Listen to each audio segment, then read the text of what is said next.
The BMW M2 is a very interesting design because I remember when I first saw pictures of this and I thought, what have BMW done with the M2? Because they went from more of an emotional, fluid, organic design to a much more static architectural approach for the latest generation. And now we have an update for 2025 for the M2. And what I'm going to do here is I've done a redesign on this before, so I'm going to redesign this both in the front and in the rear to show you exactly what it is. Some small little tweaks to this design, which I think is going to completely transform and bring back some of that fluid emotional feel that I loved about the previous generation BMW M2. So let's have a look at the design here first of all. This is the brand new 2025 model year. A couple of things that I like about this change, a couple of things that I'm not such a big fan of, specifically when it comes to the interior. There are a couple of things in the interior that I do like as well. But the good news here is that you can now finally get the silver wheels here for the new 2025 model year. It used to be black. I'm not sure if those 1000M bronze wheels were an option for the M2, but those are my favorite wheels to put on this car. I'm going to show you my perfect spec for the 2025 model year with the new colors that we have as well in a minute. So up top we do have the front view here in this new Grigio color, which I also think looks great. Very classy color. You can see that we have this static approach like we talked about before on the channel, and also made an in-person review of both the manual transmission and the automatic M2, and I do really like how this car drives. It's a fantastic driving machine. It's still the ultimate driving machine in my opinion. Down low we do have these very boxy, these were some of the features that just stood out to me when I first saw the initial pictures of this. And then you have these interesting bars here for the air intake in the lower section going vertically, and then horizontal bars, which is also something pretty new or unusual for BMW in the main kidneys up top. Overall, I do think this is one of these cars that has really grown on me over the years, and specifically as I got into drive this car and also see it a lot in person these days. What I love about the side view, which I talked about when this first came out, is we do have a strong shoulder line here. You can see how beautifully this cuts right through the entire body. The greenhouse, if you just look at the greenhouse here, there's no mistaking this for anything else than a BMW, because we do have the Hofmeister kink clearly intact. And then we have these DTM inspired muscles over the front and rear axles. Very boxy here again, but this looks like, to me, specifically with this side rocker panel down here as well, sticking out this far, this looks like a very nicely and smoothly integrated wide body kit straight from factory, and I do think that's a very cool idea from BMW.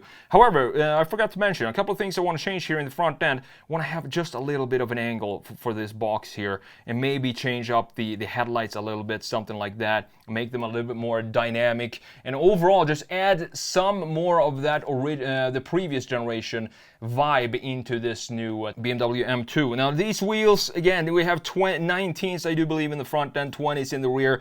Staggered setup. I would love to have 20s in the front end as well. If I could get that as an option from BMW, I would pay extra just to have the same diameter of the wheels and not have this Hot Wheel stance like BMW is known for in their performance cars, except for the M5, which is pretty interesting. Now looking at the rear end here, same thing here. It's not as static as the front end, but I do think the taillights here, they sit, if you draw a line here, you can see that they sit right in the middle in the height, so it doesn't have a pull either up or down. So what I want to do here is just shrink them down, make them slimmer a little bit, and work on the internal pieces here, make it a bit more dynamic in the internal pieces of the LEDs here as well. You can see already I do think it looks better just by filling that little spot out with red, but I'm going to do it in a little bit more better way in the redesign. And down here we do have this very boxy, again, diffuser. You can't really see this in this gray color, but this goes up like this and then into this very sharp corner right here.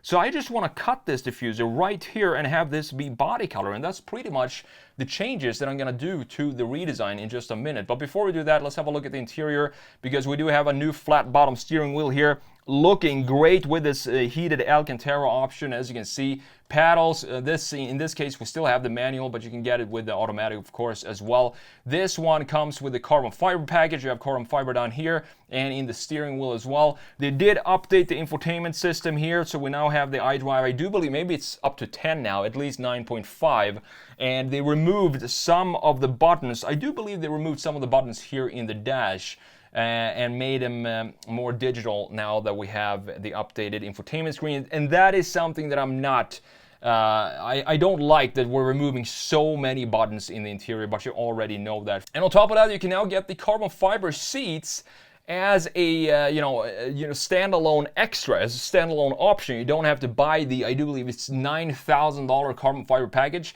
to get the bucket seats. You can now order them separately, which I think is a very cool idea as well. And I'm really glad that BMW is keeping the manual. I enjoyed driving this with the manual transmission so much, and I would still, if I were to buy the M2 today, I would go for the manual transmission. So with that said, let's jump into the redesign here. Let's have a look at the details of what is actually updated here for 2025. You do even get more power for 2025. So 2025 BMW M2 gets 20 horsepower boost.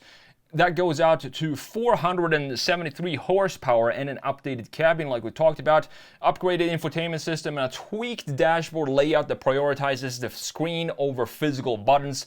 The 6-speed manual is, of course, still offered. We also saw that in the press photos, but the automatic M2 also gains a little bit of torque. So you have 37 pound-feet of torque extra over the 2024 model year, and 37 pounds-feet of torque.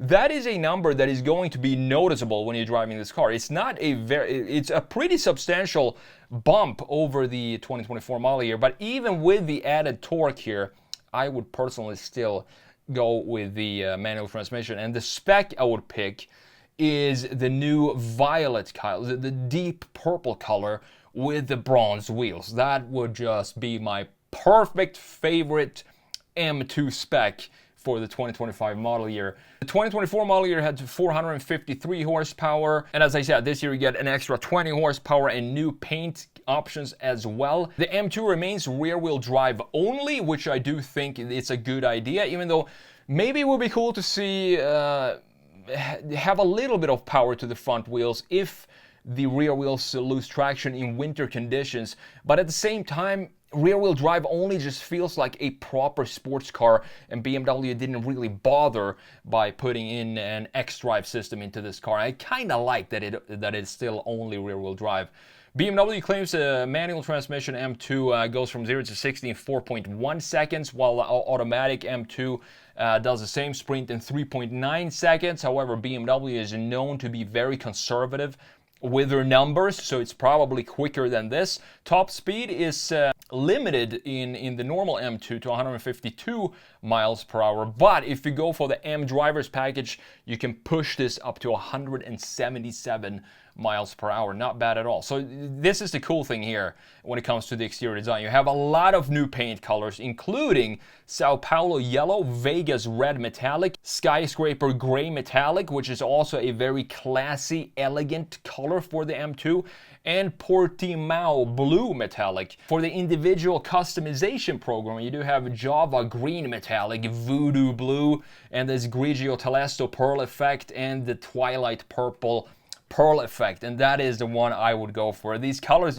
sound juicy just listening to the names on them, but Twilight purple with the gold wheels, that would be my spec for 2025. And on top of that, you can also now get this with the bright silver finish for the wheels, which is great. Recently, pretty much every single car manufacturer is just putting out black wheels, which means even if you have the cleanest, coolest looking wheel design, if it's black, you can't really see the design of the wheel, and that has always been my problem with the black wheels. The tailpipes are also now standard blacked out. You have a restyled steering wheel with new spokes, a flat bottom rim, and a red center mark at the 12 o'clock position. The steering wheel comes wrapped in leather as standard with options for Alcantara and heating. The M carbon bucket seats, as I said, can now be offered. You can order it. If you don't want the full carbon fiber package, you can just order the seats as a standalone option, which previously was part of the $9,900 carbon package. That was the only way that you can get those seats in your M2. And the standard leather seats can now be ordered in black with red accents. On the interior, you do have 12.3-inch digital gauge cluster and a 14.9-inch touchscreen, so the same as before. However, you do now have the latest system running these screens. The climate control settings are now handled by digital controls with the ability to also use voice commands. Hopefully, voice commands actually started to work these days. I do think in 2020, for a 2025 model year, we should have gotten the technology to the point where the car can actually understand what it is you're saying. That used to not be the case like just 5 years ago or so. As a result, the dashboard has been restyled to further reduce the number of buttons. Production is set to begin this August, and we also get a bump in pricing here. So it now starts at $66,075, while the 2024 model year started at $64,195. So a little less than $2,000 bump for this new 2025 M2.